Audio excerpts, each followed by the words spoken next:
Mr. Rao will be speaking about educating patients about cancer at JASCAP. Good morning. I am one of the few speakers here today who is not a doctor, but I am happy about that.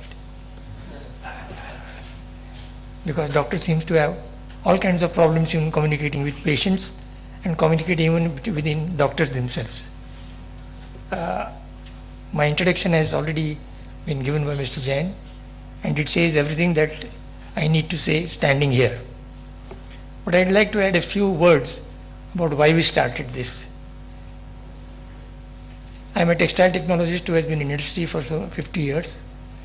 And in 1996, my son, at the age of 30, died of cancer in the United States. At that time, what I knew about cancer was the spelling of the word. And for whatever reason, the inspiration must have come from somewhere, I began to think that there is not sufficient cancer information provided to patients in this country. And when I came back to India from having done the last rites for my son, I talked to a number of doctors, mainly at the Tata Memorial Hospital, who encouraged me on this mission.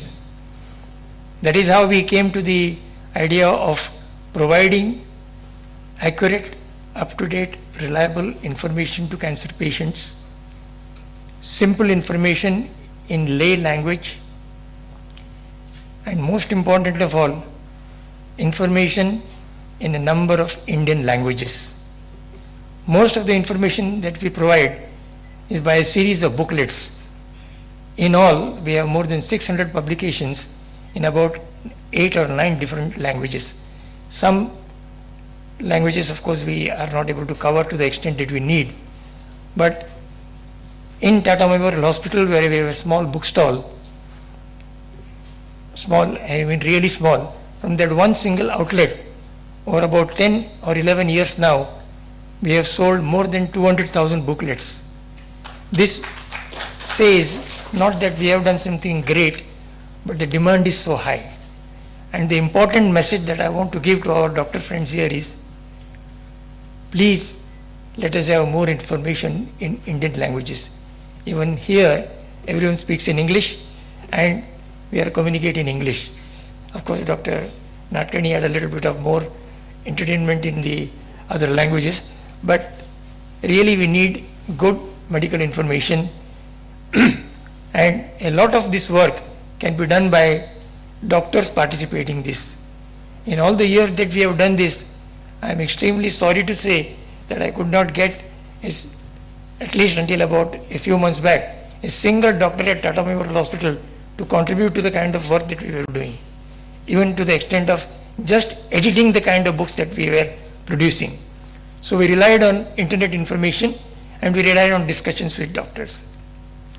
I appeal to most of you here to make this information, even Dr. Marpani's book, it is again only in English.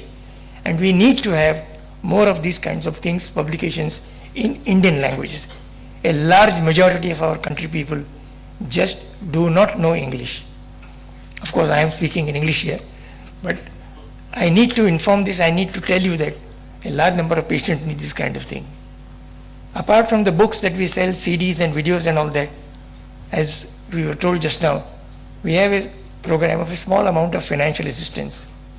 But what we, I think, enjoy most doing is interacting with cancer patients who come to us with their files and tell us that though everything is written in this file, it is only meant for the doctors and we don't understand what disease we have, what is the diagnosis that has been made and how we are going to be treated and what is the prognosis, what do we expect. And as Dr. Datar was also saying, a large number of people, as a member of the Institutional Review Board, we come to this informed consent thing. And this informed consent thing is the most difficult part of the entire field of cancer research.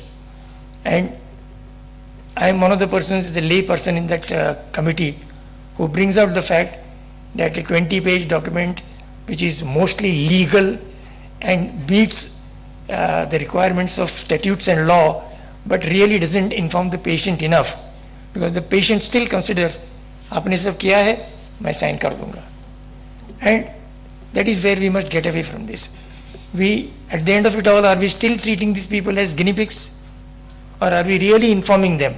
Or are they just getting into this because free treatment will come for the next few months or years? Now, this is something that we need to do. But this is about informed consent. As far as I am concerned, and the work that we are concerned, the interaction with patients to explain to them from the same file that he brings to us, what is the diagnosis that he has been given, what is the prognosis that is expected, what does he have to do to make himself, the patient or his family, understand the disease, understand the implications of the treatment, and then look forward to a normal life at some stage in the future. That is all I have to say. Thank you very much.